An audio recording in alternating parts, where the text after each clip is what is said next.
Welcome to episode 4, Lost Signals. My name is Darrell. I am joined by JD, the Media Jack. How's it going, buddy? It's been a minute. Well, It has been. couple days anyways, since the episode 3 fiasco that we might have to talk about for a minute. The episode that shall never be seen. Yeah, well, I mean, it exists out there in some form. You just can't hear me on it at all. Sounds like it's just the JD show then. Yeah, but I mean, it's a one-sided conversation, so it's like you're talking to yourself. So It's what I do for a living. well, I know, but I mean, it's just like the one-sided conversation. Yeah. So what happened was on episode 3 that JD and I recorded last week, my streaming software did an update and defaulted to a different audio output. So that's dumb. That's my own stupid fault. Yay. So, yeah. So I got that fixed. And then I did an actual episode 3 with my buddy Andrew Abbott. And that was a lot of fun. And we talked for an hour about music and stuff. And It was a great episode. Good job. thanks, buddy. It was good. It was fun. I hope to do more interviews, stuff like that. So, yeah. So, I've just to toot my own horn. I've got a couple of interviews in the can. In fact, I'm going to record another interview a little later today for my channel. Nice. No, I was watching as best as I could with your buddy there, and no, I mean you guys clearly have a history and an understanding. You guys work together for Age of Autonomy. Yep. And I mean, there's a lot of really good stories that were being told, and plenty of laughs between the two of you. So it was interesting to see two musicians just kind of meld together and watch the conversation just come from it. You should see us when we talk in real life. It's way more vulgar. I even told him before we started, it's like, man, let's calm it down a little bit compared to how we normally talk, just so I don't get pulled off every media service ever, or not be able to put it out, or heavily edited, which we don't want to do.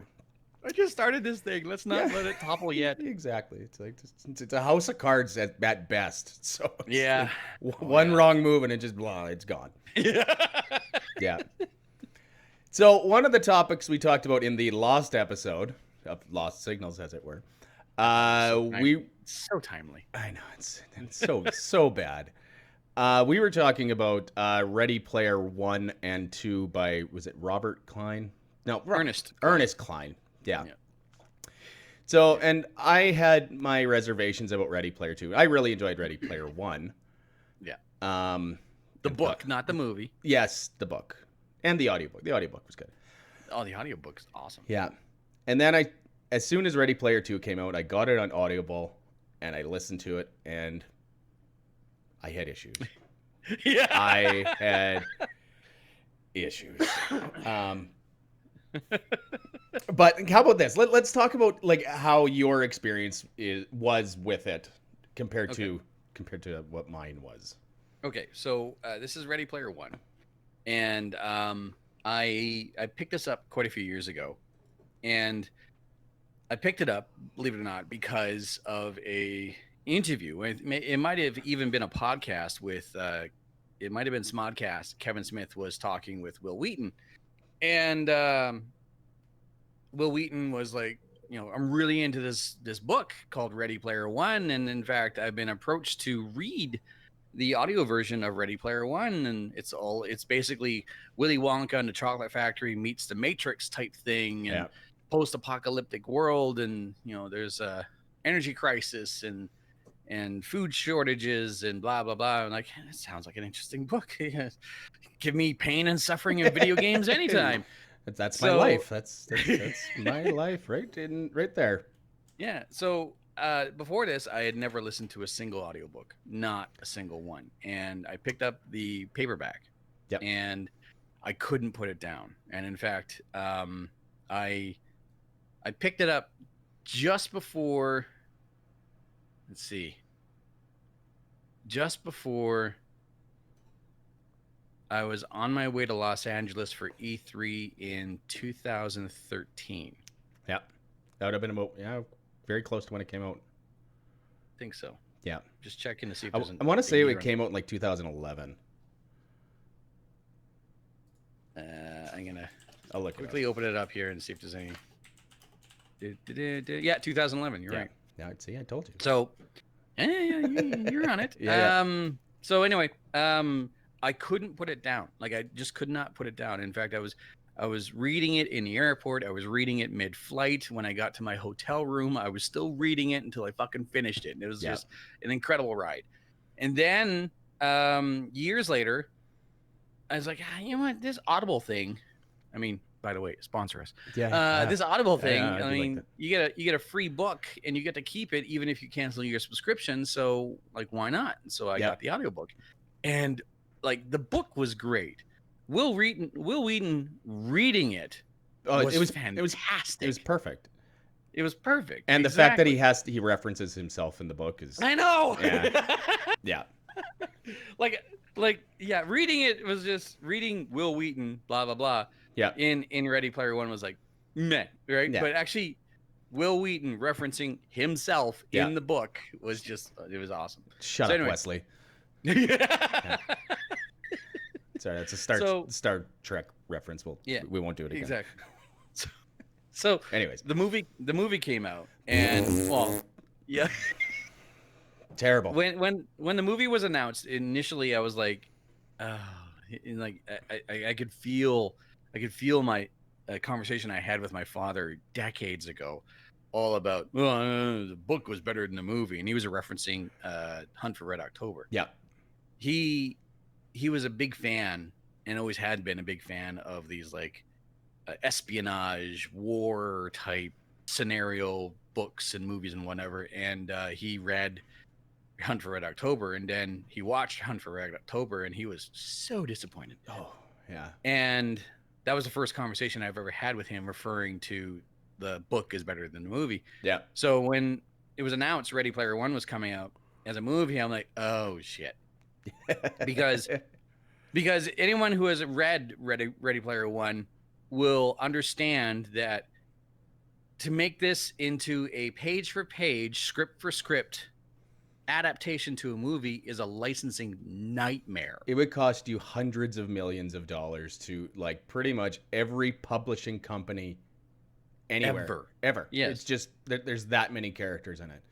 Yeah. And even just like off the cuff like references to some random movie, TV show, video game, whatever. It's just to get their name in the book is fine, but to do it in the movie, money. Big money. And it was all-star cast as well. I mean, Emilio Estevez and Wally Ringwald and like Wally Ringwald.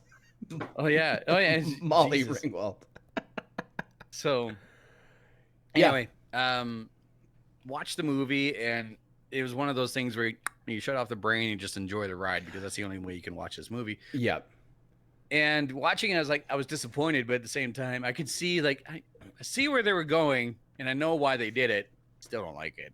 Yeah, I mean, they had to dumb it down, because like the way that the book plays out, it's just not feasible to put on screen without it being like a 45-hour movie. Yeah. Right? Pretty much. Yeah. But yeah. Avatar: The Last Airbender ran into that same problem, and unfortunately, they also ran into the problem of M. Night Shyamalan going, "I can fix this." Oh yeah. So, anyway, Ready Player 2. This is the hard copy, hardcover, right? Yeah.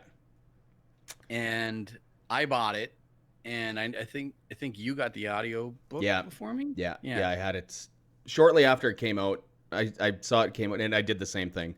I've kind of spammed that free book from Audible a couple times. Yeah. I mean, you just let your account expire, and then you sign up for a new one, then you get a free book and whatever. Yeah. Anyways. So I bought the hard copy, and then you got the audiobook, and then you warned me like, you're not gonna like it. You had issues with it. It wasn't a bad book. It's just you had issues with it. There's a lot of issues with that book. Yeah. So after that.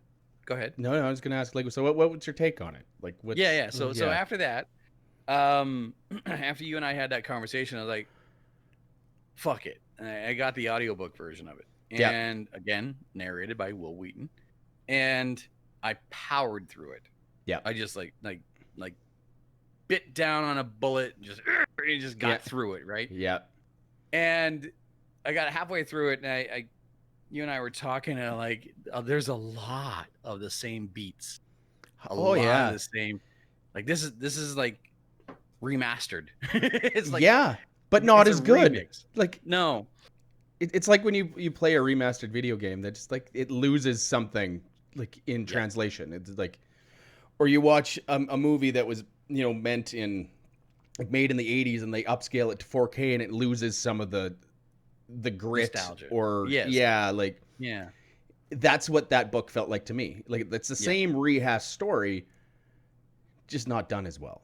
Yeah, and that's just it. Is like there was a lot of the same beats. Yeah. In Ready Player 2 as Ready Player 1. In Ready Player spoiler alert, I'm going to try my best not to, but if you haven't read Ready Player 1, the fuck you doing with your life?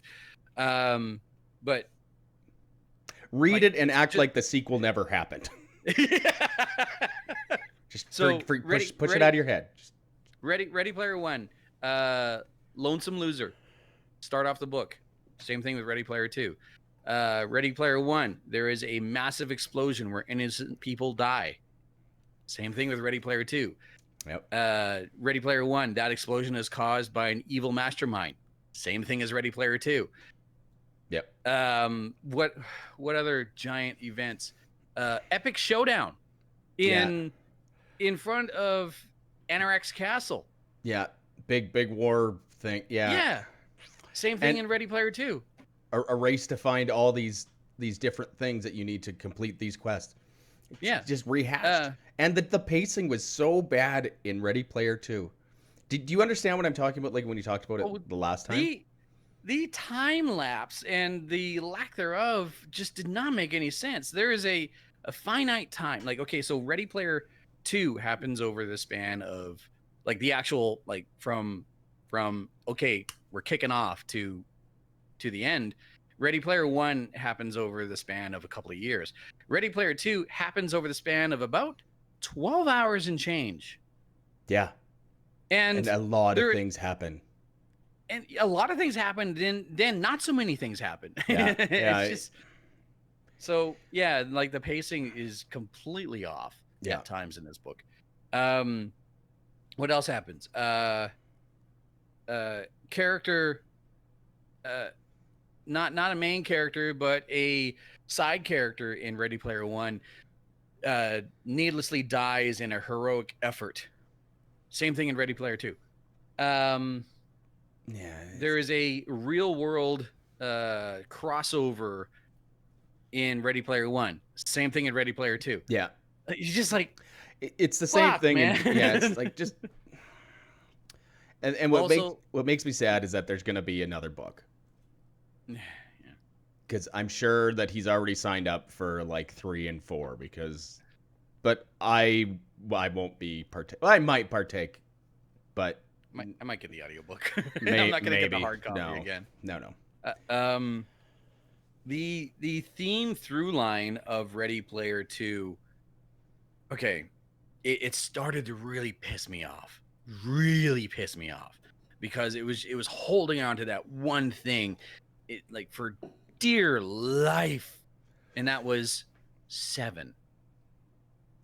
It was holding on to the number 7 for all it could. Yeah. Right?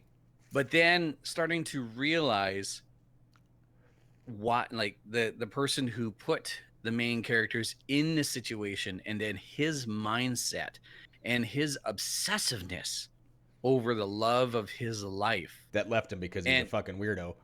Yeah, and you know, and because of the fact that his mental state added to his desire for the woman that he wants and her dedication or interest in the number 7 and what is connected to that number 7, it took me about 3/4 of the way through the book to understand, oh, he's an obsessive moron. Yeah. No wonder everything's clinging on to number 7. Yeah. Because he's trying to hammer that fucking thing home. Yeah. Right? So it really started to piss me off until everything started to get clear. In fact, that the main antagonist was doing his best to try to impress the love of his life, but just didn't know how. Yeah. Right? It's the whole thing to me. It was really poorly done. I don't think it needed a sequel. It could have ended at that, because really, at the end of Ready Player One, he's got everything. Between the four of them, they got $250 billion. Yeah. You don't have to do anything else. You don't. You just you go and do your own thing and just shut the fuck up. Yeah. But so yeah, like I powered through it, and I got to the very end, and it's like, okay, now we're talking about the ramifications of an entirely new existence. Ernest Cline isn't the one to dictate what happens with AI or whatever. He's not smart enough. He's not educated enough. And it's too far off. It just no. Just no. Did you read or listen to the audio for Armada? I have it, but I have not. Like I haven't given it a chance yet. There are connections. He pulled from Armada. Oh, really? For Ready Player 2. Yes. Come on. He's trying to do like a whole multiverse thing between his books. No. Okay. Two completely different universes, but they're sharing content. Oh, man. It's not a multiverse thing. They're not in the same world. Okay. Armada, so between Ready Player 1 and Ready Player 2, I was like, oh, Ernest Cline did something else. And it's narrated by Will Wheaton. Fuck yeah, okay. Yeah. I'll download Armada. That book left me angry. Wow. But then I generally have a pretty good memory. When reading Ready Player 2 and then listening to the audio of Ready Player 2, it certainly didn't help the fact that it was narrated by the same fucking voice, which, I mean, not a bad thing. Will Wheaton he's a jewel. He's a gem. He is like an icon, right? He has a wealth of untapped potential. I could listen to him read the phone book. It was just he's awesome. But listening to Ready Player 1, narrated by Will Wheaton, listening to Armada, narrated by Will Wheaton, and then listening to Ready Player 2, narrated by Will Wheaton, like, you're borrowing. Yeah. There are things in Ready Player 2 is like, that is directly from Armada. Oh, so what you're saying? So like he stole like direct themes from Armada for Ready Player 2. Is that kind of how? Okay, so that's cheap. That's cheap. Yeah. I'm not an author at all, but I mean, like, when you start doing shit like that, that's just come on, like, it's lazy writing. So there's like, authors are just, I realized I'd never taken off to sleep before. There's nothing there. Yeah. Authors definitely have their own writing style, and they have their own set of tools. And Ernest Cline clearly has this giant cork board up in his writer's studio, and he has little pins with notes in it saying default position, massive explosion, innocent lives lost, fight scene, and then incorporates everything into that. Sarah J. Maas, who, if you're into kind of like, I want to say Lord of the Rings, but I don't want to say Lord of the Rings, because there is an epic journey. There are mythical, magical beasts and powers involved. The main character is an assassin who was orphaned as a young child. Anyway, it's this long series called the Throne of Glass series. And one of my coworkers at the radio station turned me on to this. And fucking after the first book, I'm like, I'm hooked. How many more books? She goes, 7. I went, great. Nice.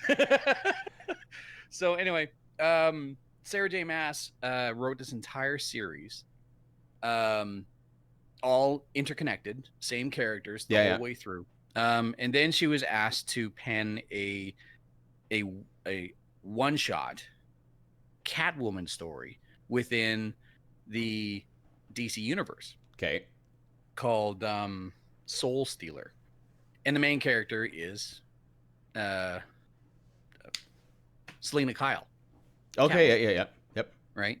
After listening to 8 stories, full novels of Throne of Glass, and then listening to all audiobooks, then listening to Soul Stealer by the same author, I definitely picked up on, like, okay, that she's pulling from the same writing style. Yeah. She's using the same terminology, and she's using like some of the same beats.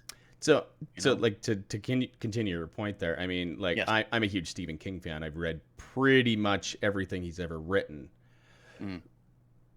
There is you can tell it's a Stephen King book because of things that cross over. It's like wearing a blue chambray work shirt, or clenching his fist so hard that his nails bite into his hand.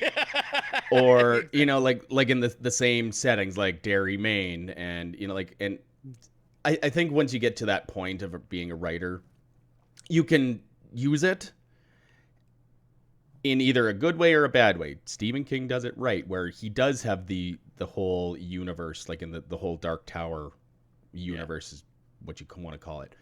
Yeah. Some people don't do it right when you start trying to do that sort of thing with your first, second, and third book. Like when you immediately go into that, I think you need a little more of a background. But I mean, Stephen King is the master of it, where Ernest Cline is not.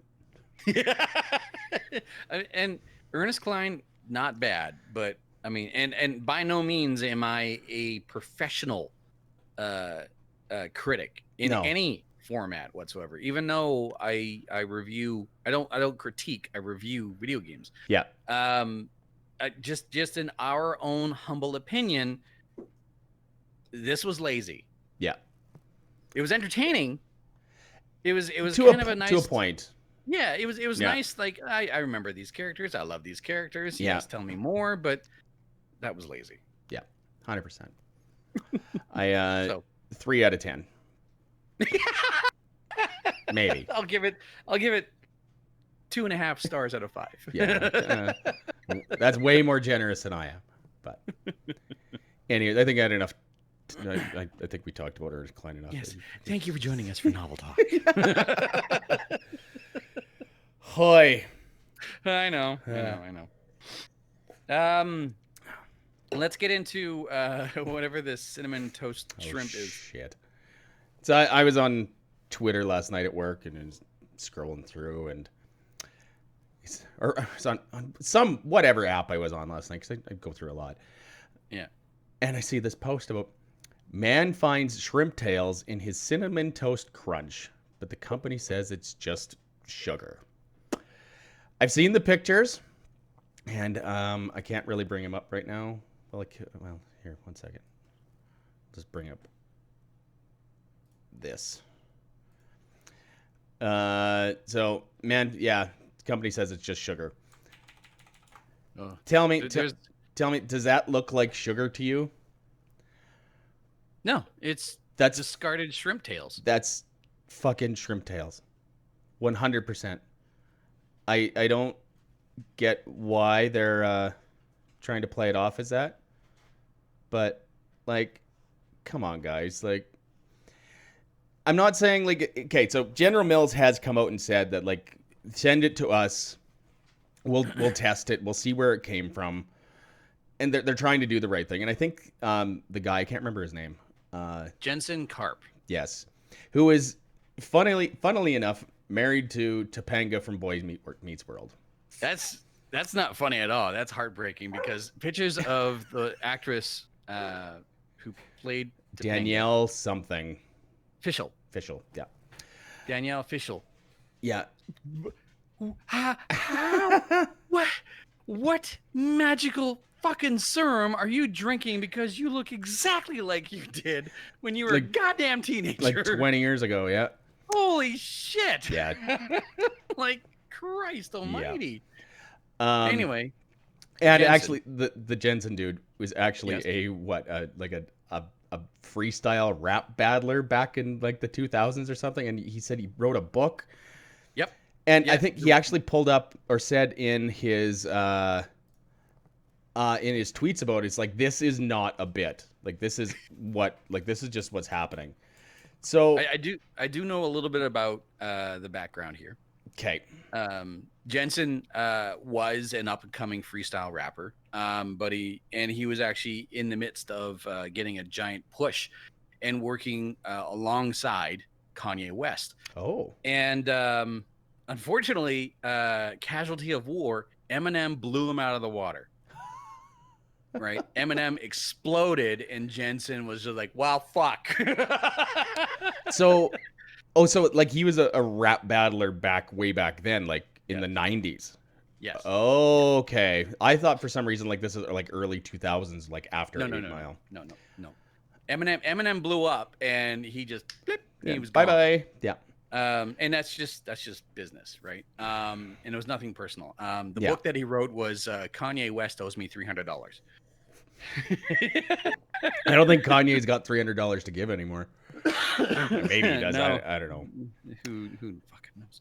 Anyways, so what? Yeah, and he married Danielle Fishel, which is good for him. I mean, yeah. Well, yeah. So what he was saying is like, so they found shrimp tails in one box, black things, and he said he will never refer to it as anything other than black things. And it looked like just black little chunks of whatever. Uh-huh. And in a different box that they said was tape on the bag, there was string or something in it. Mm-hmm. So I think General Mills is saying, like, let's send this away to like some law enforcement agency, and so they can investigate it, because like there might be tampering here. So now Costco is involved, but that Jensen said is like, what, am I gonna go run into a fucking like police department and waving around a box of Cinnamon Toast Crunch? Like, people are gonna think I'm like crazy, and I get it, like, but yeah, like, so allow me to fill in the blanks. Yeah. He made the initial tweet. First of all, hi Mark, thanks for watching. He made the initial tweet saying, "This is not a bit. I found these sugar-coated, what look like shrimp tails, in my box of Cinnamon Toast Crunch." Yeah. General Mills, I'm so sorry for this. Blah blah blah. Can you please DM us?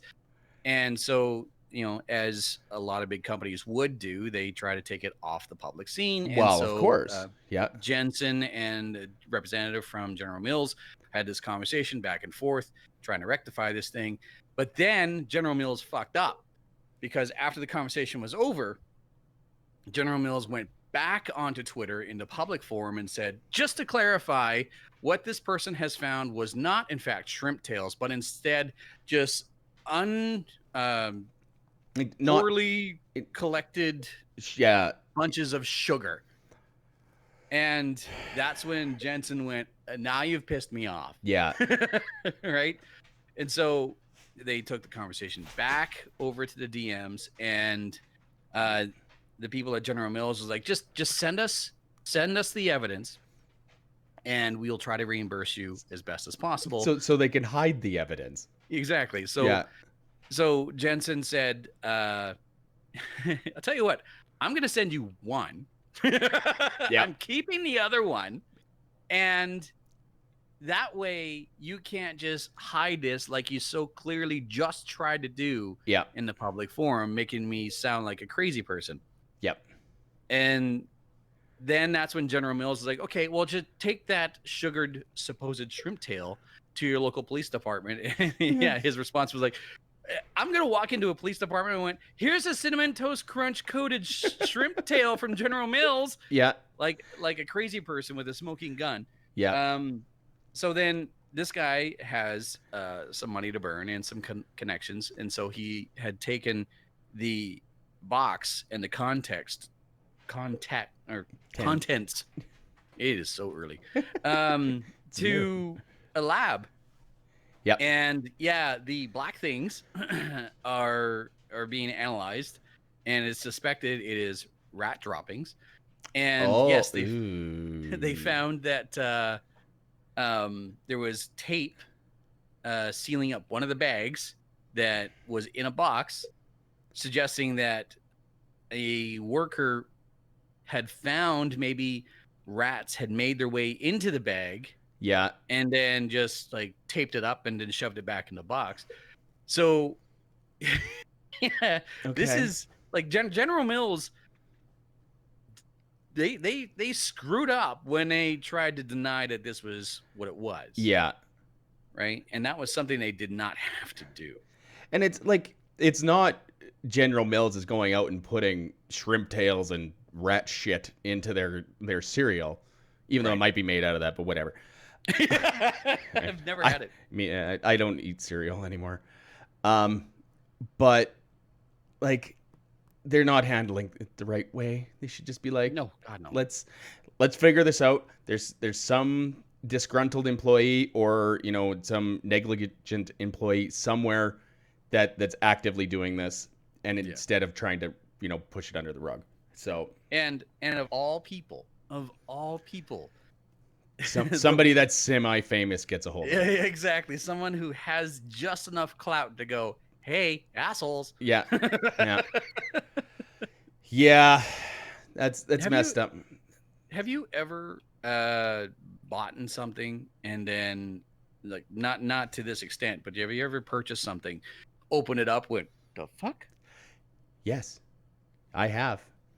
Okay. A couple years ago, I went into a Sobeys liquor store in Saskatoon, and I bought an 18-pack of Molson Canadian. Whatever. Drive home, get home, you know, open it. It's like, I'm going to have a beer. I noticed it when I set it on the counter. Like, why the fuck is this corner taped up? I didn't notice it when I picked it up. I'm like, well, that's weird. That doesn't make any sense, but whatever, you know, like I open the case and grab a beer, and it's like, oh, it's Canadian, whatever. So I drink beer. So as I'm putting the rest of the case in the fridge, I notice Canadian, Canadian, Canadian, Coors Light, Canadian, Canadian, Kokanee. What the fuck? Which doesn't make any sense. So to the people that don't realize, it's like Canadian and Coors Light are made by Molson Coors. Yes. And Kokanee is made by Bat. So for them to get cross-contaminated like that is fucking impossible. Yeah.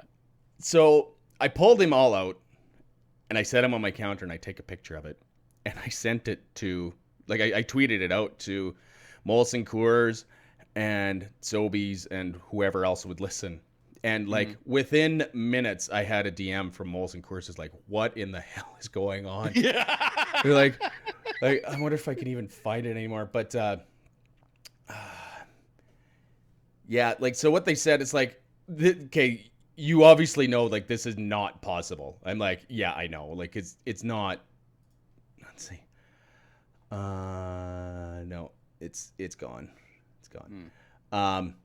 But so what they're like, it's not possible with what you're saying happened. They're like, we believe you 100% that this happened and that you found wrong beer in the wrong case. They said they even got me to check the numbers on the bottom of the cans. It's like, okay, so this they're two different brands, and there are two different runs. Like, they're made in different times. Like they said, like they're like a month or two apart.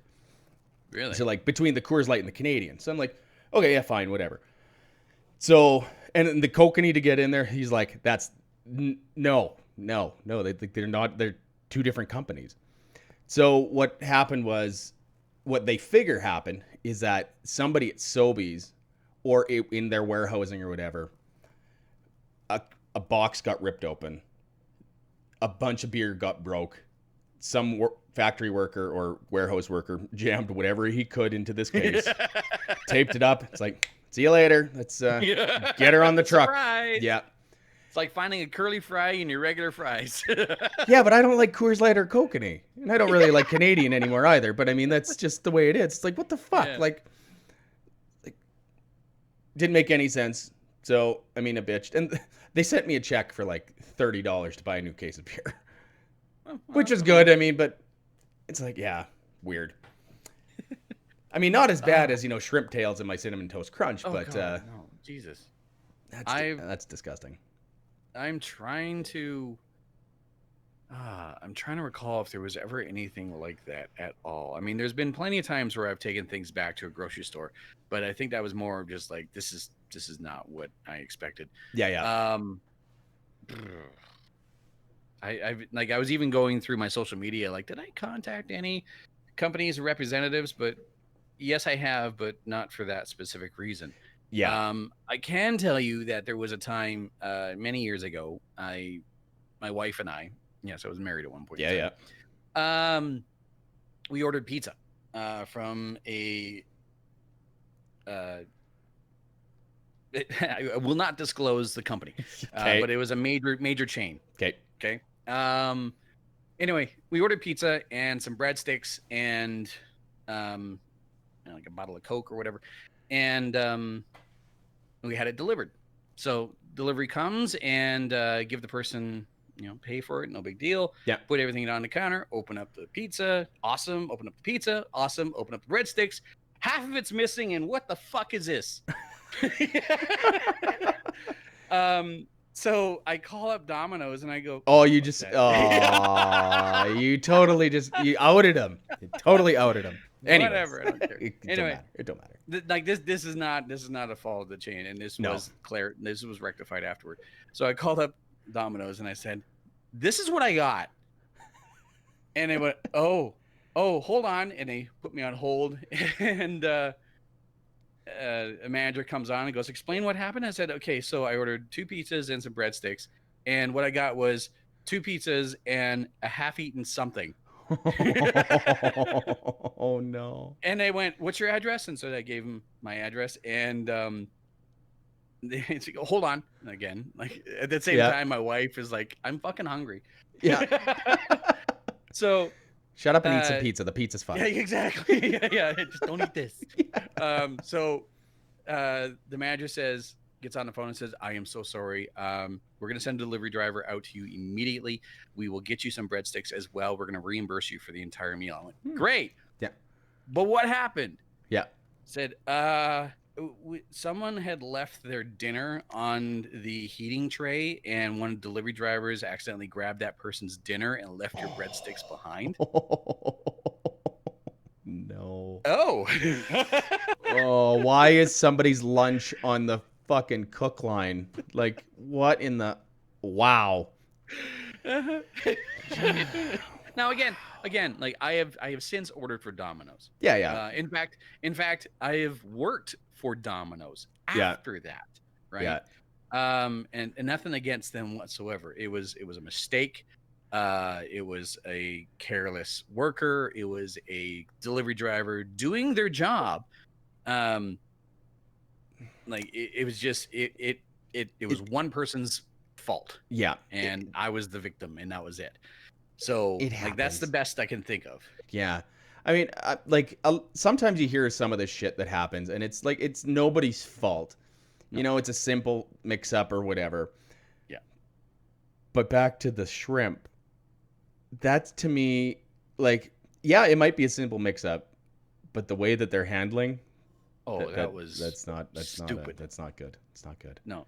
It reminds me of a former boss, and is one of the reasons why he is a former boss. Yeah. Is there is no weakness in admitting defeat. There is no weakness in admitting fault. Yeah. If a company can go, "We fucked up, our bad," We'll figure it out.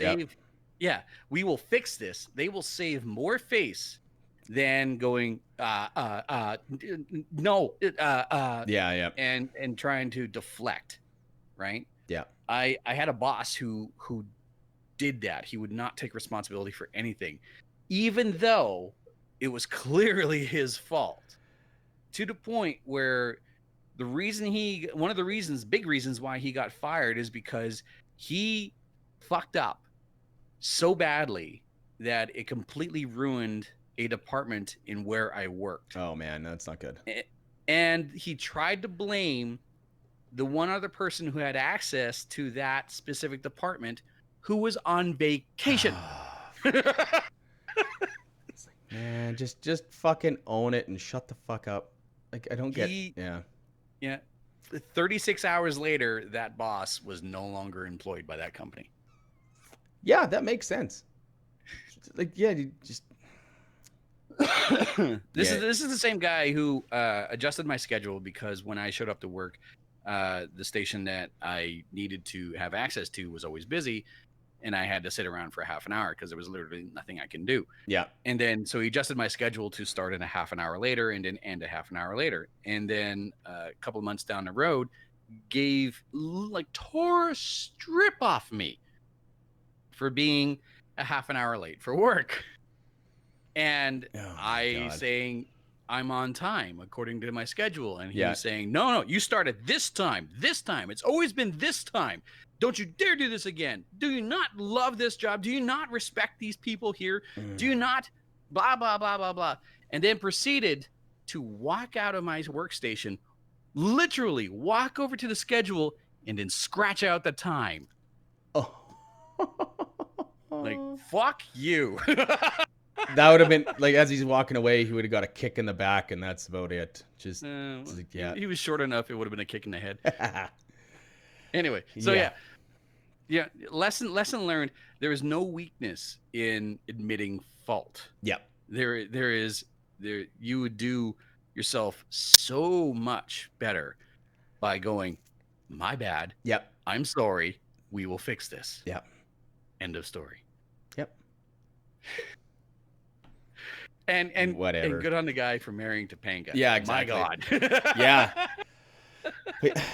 General Mills, just figure it out. Not that they're gonna listen to this, but I mean, just like, fuck, like the backlash they're getting right now has got to be like just crazy. You would think. Maybe I don't know. Who knows? But I haven't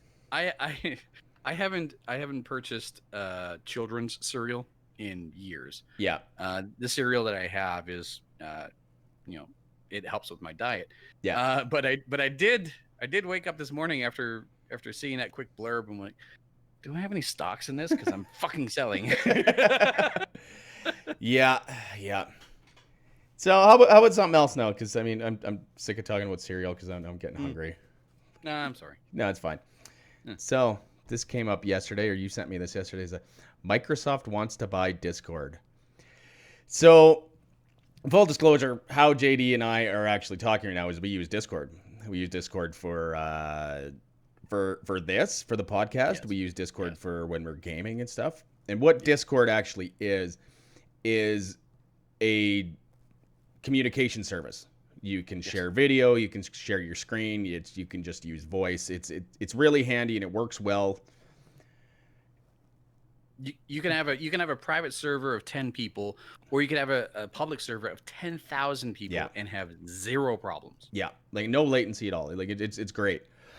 But now Microsoft wants it, and I stay away. It's like Microsoft killed so many things, but it's just like Google killing things. You know, like I don't know. I don't like it. What I like about Discord right now is like it's a standalone product. You know, it's its own program. You can customize it however you want.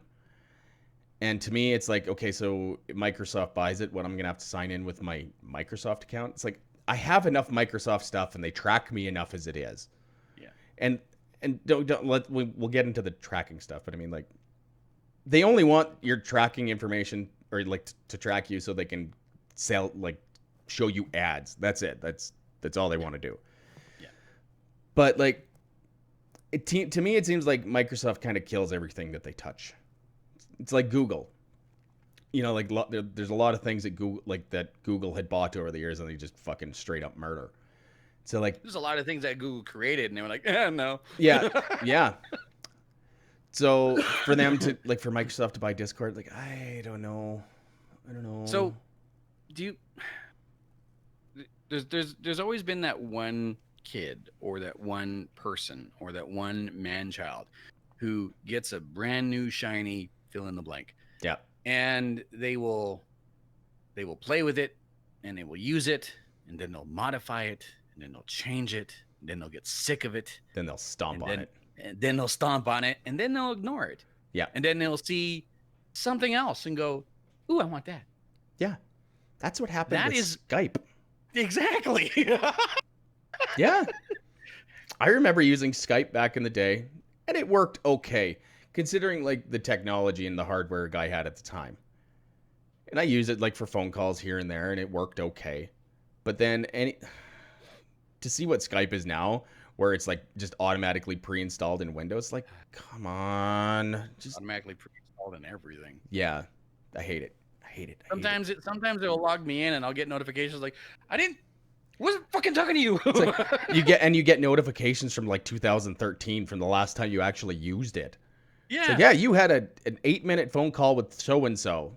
It's like, yeah. And that was the last thing you did. It's like, I don't care. But again, back in like the mid 2000s, Skype was the thing to use because it was free VoIP, like voice over IP, and it worked great at the time. Yeah.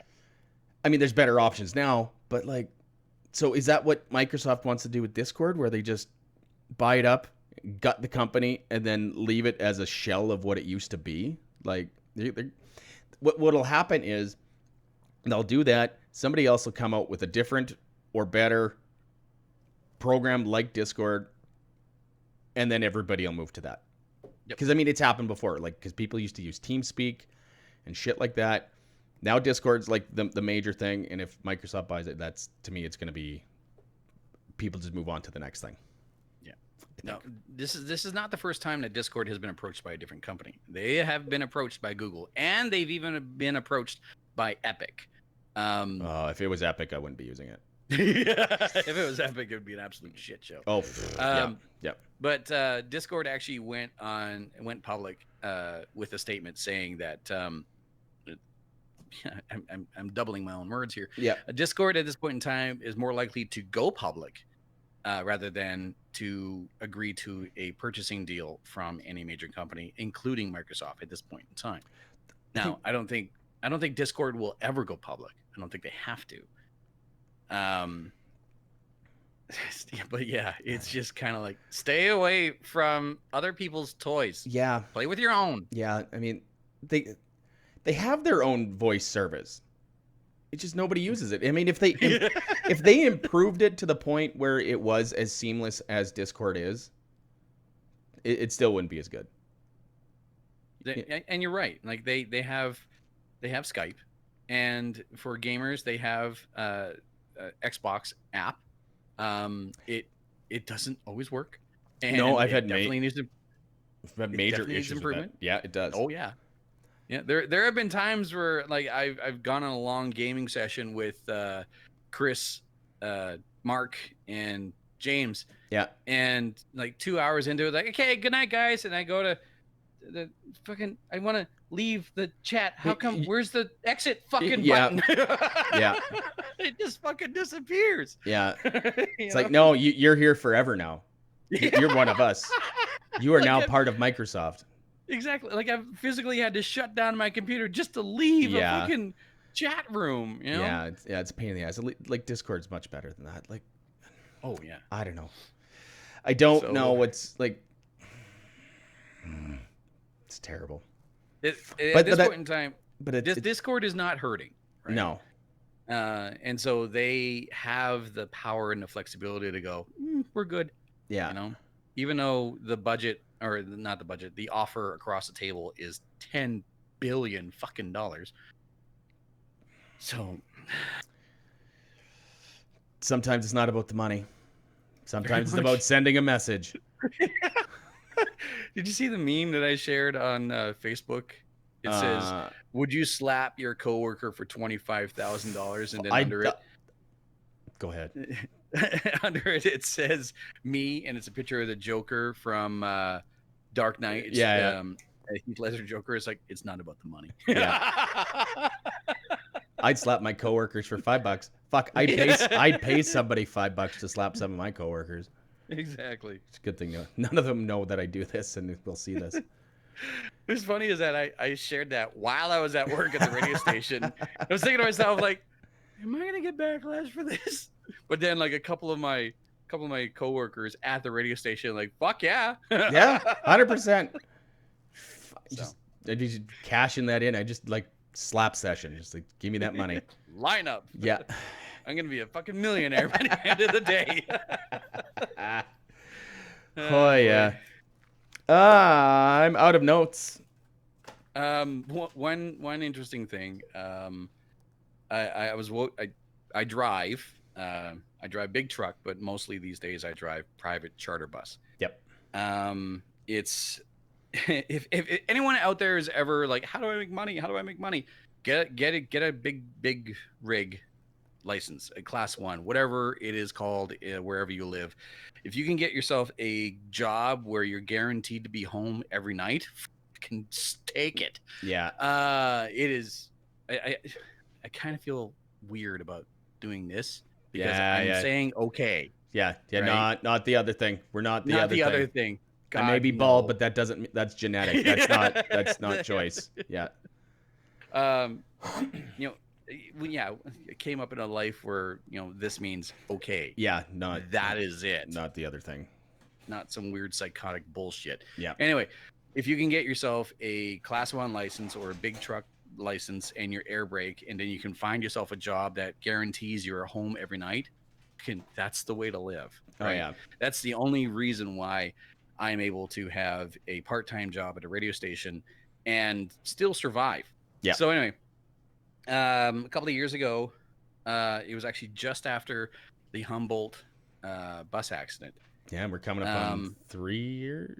Yeah. 3 years. It was literally months after one of my company's buses went into the ditch. It was a very, very unfortunate situation. The roads went from okay to fuck, because it was wet snow was falling. Yeah. And it dumped all at once. And my driver and my coworker, who is an excellent driver, a flawless record throughout decades of driving professionally, lost control of the bus and it went into the ditch. And unfortunately, it went sideways into the ditch. Yeah. So it was unfortunate. Yeah. No one was seriously injured. The driver took about 6 months in rehab and recovery. Oh, so it's that bad of an accident. Okay. Yeah. Well, yeah. I mean, there's no front end on these buses, right? Yeah. The windshield is right there and there's nothing else in front of you. Yeah. So, even wearing a seatbelt, you're going to feel it. Yeah. Anyway, he's since recovered. He's back driving and, things are fine. Anyway, so I was driving home last night and it's weird temperature in northern British Columbia where it was not cold enough to snow, but it was snowing. Yeah. And the road was quickly covering with snow. And I knew it was a bad situation. So I immediately dropped my speed. I was doing 20 below the speed limit. And until I saw pavement, I did not pass anyone. Yeah. I did not take a corner at a good speed. I all just making sure. Yeah. Right. Everyone got home safe. Because if I crash, it's not just me, it's everyone else in the bus. And I'm the only one that's going to know it's happening. Right. Yeah. So anyway, made it home about a half an hour behind schedule. Not bad. By the time I made it back to Prince George, dry, clean pavement. Yeah. No big deal. So I wake up this morning to a text message from one of my coworkers. Are you okay? Something going on? What's happening? And it was one of the coworkers from the radio station. I'm like, what now? Yeah. Shit. Yeah. I give her a call and I go, what happened? She goes, bus went in a ditch. I went, well, I'm safely at home in my bed. Yep. She goes, okay, so it wasn't you. Yeah. Can you send me the article? Yeah. So I go and look, and it was the opposite of my route. So my route runs twice, once in the afternoon, once early ass in the morning. It was the opposite of my route. Yeah. The morning route, and according to all my apps and tracking, and also the article, I was lucky. I got out of driving when I did last night, and I was done my shift when I did last night because the roads just got worse. Oh yeah. And the bus that went into the ditch, completely different scenario, different corner.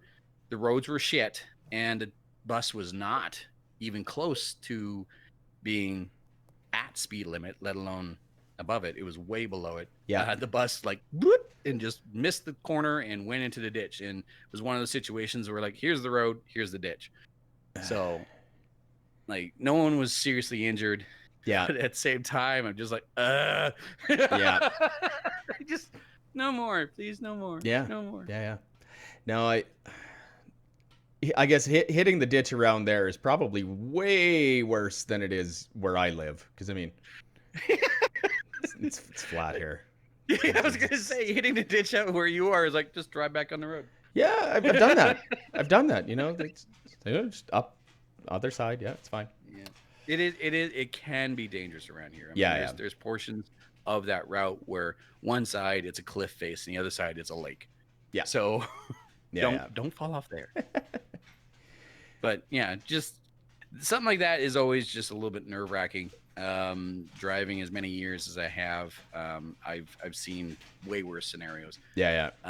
One of my buddies, when I worked in Grand Prairie in the oil field, he did a bridge rail grind with a loaded liquid nitrogen bulker truck. Ooh.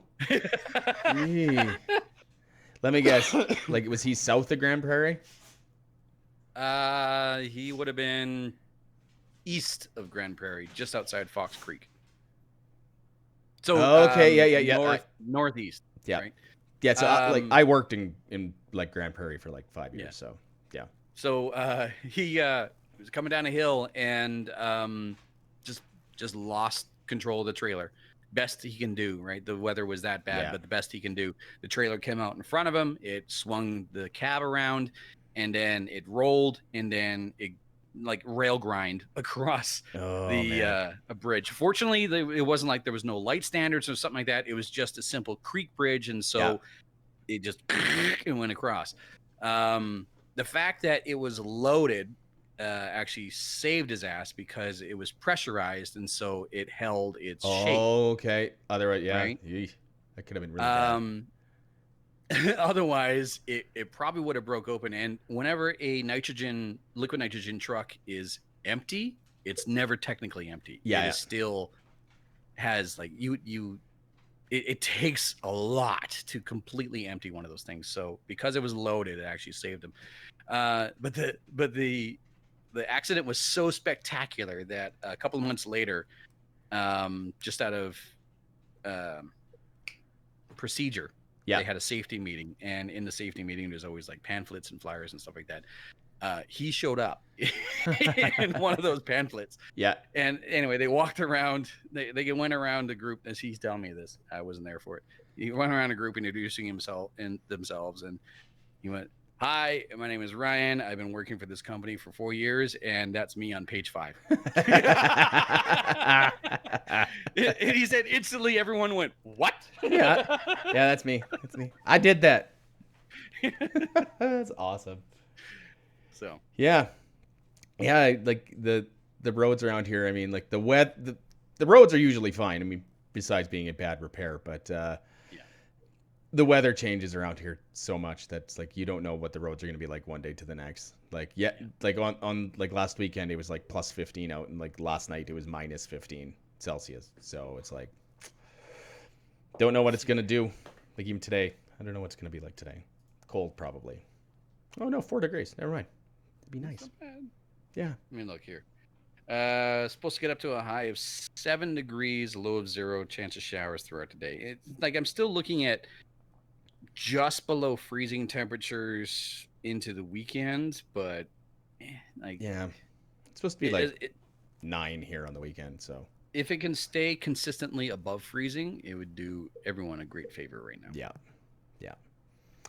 Okay, cool, man. I unfortunately have to go and get ready for work and go do that sort of thing. So no, it's a good chat. We'll yeah. I was expecting you to say something there, but I guess not. Outro. Construction in progress. Yeah, I've worked. I got the intro down, I think, pretty good. It's just the outro. It's like we've got some work here to do. So, in quick recap, if you want to read Ready Player One, read Ready Player One. If you want to read Ready Player Two, read Ready Player One. Yeah, exactly. Yeah. There's no shame in admitting fault and trying to fix a situation. There is ultimate shame in deflecting. Yeah. When you clearly fucked up. Yeah. And be safe. Yeah. Don't drive like a moron. There's lots of them out there. Yeah. Rail grinds are fun and all, but don't do it when you're in a truck. Do it in Tony Hawk, not real life. Exactly. Yeah. All right, guys. That's been episode 4 of Lost Signals. I am again Darrell. Was joined by JD the Media Jack, and we are again. I'll figure this outro shit out at some point, just not right now. Gotcha. All right. Have a good one, guys. Take care.